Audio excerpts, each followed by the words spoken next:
হিঙের আলুর দম করবো বলে আগে থেকে শুকনো কড়াইতে আমি বাদাম আর কিছুটা মগজদানা ভেজে নিচ্ছি। আমি সময় চলেছি তোমাদের ভালোবাসা নিয়ে তোমাদের জন্য বাহারি রান্না করে। আজকে আমি হিঙের কীভাবে আলুর দমটা করবো তোমাদের সবার কাছে অনুরোধ হলো ভিডিওটা সম্পূর্ণ দেখার জন্য।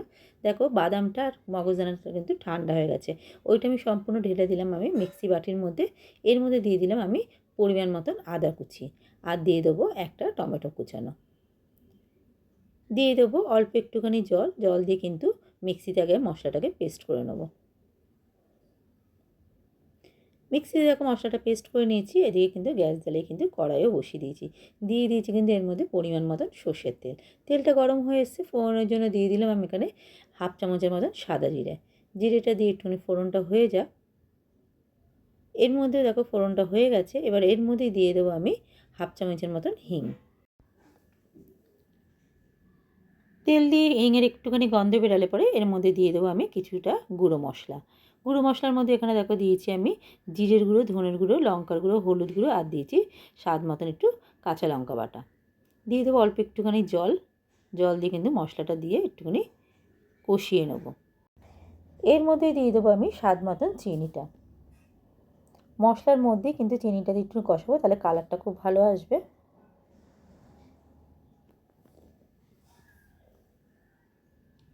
এবার দিয়ে দিলাম আমি এর মধ্যে যে মশলাটা পেস্ট করেছিলাম সেই মশলা পেস্টটা। মিক্সি বাটি ধরে একটু জলটা দিয়ে দিলাম, দিয়ে কিন্তু এবার মশলাটা ভালো করে কিন্তু একটু কষিয়ে নিতে হবে।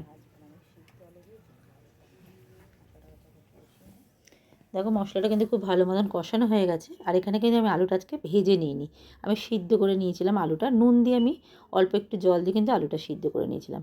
এই আলুটা দিয়ে কিন্তু আমি ভালো করে মশলাটা কষিয়ে নেব। এর মধ্যে আমি নুনটা দিতে ভুলে গেছিলাম, তাই স্বাদ মতন আমি নুনটা দিয়ে দিলাম। দেখবে নুন যদি কোনো জিনিসে যদি না দেওয়া হয় না, তাহলে কালারটাও কিন্তু ভালো আসে না। মশলাটা দিয়ে কিন্তু আলুটা খুব ভালো মতন কষানো হয়ে গেছে। এবার এর মধ্যে দিয়ে দেবো আমি পরিমাণ মতন জল। খুব বেশি জল দিতে লাগবে না, কারণ আলুটা আমার সিদ্ধই করা আছে। জল দিয়ে ভালো করে মিশিয়ে নিলাম আমি আলুটা দিয়ে, কিন্তু এটা 3-4 মিনিটের জন্য একটু আমি হতে দেবো। দেখো ভালো মতন কিন্তু ফুটে গেছে। এবার এর মধ্যে আমি নামানোর আগে দিয়ে দিলাম একটু অল্প করে ধনেপাতা কুচিটা দিয়ে নাড়াচাড়া করে নামিয়ে নিলেই কিন্তু আমার রেডি হয়ে যাবে। দেখো গ্যাস বন্ধ করে নামিয়ে নিয়েছি আমি হিঙের আলুর দম। এইভাবে তোমরা একবার বাড়িতে বানিয়ে দেখতে পারো। আর আমার রেসিপিটা যদি ভালো লেগে থাকে আমার ইউটিউব চ্যানেলটিকে সাবস্ক্রাইব করে দিও, ফেসবুক প্রোফাইল থেকে দেখতে পারো, লাইক শেয়ার কমেন্ট করার অনুরোধ রইল।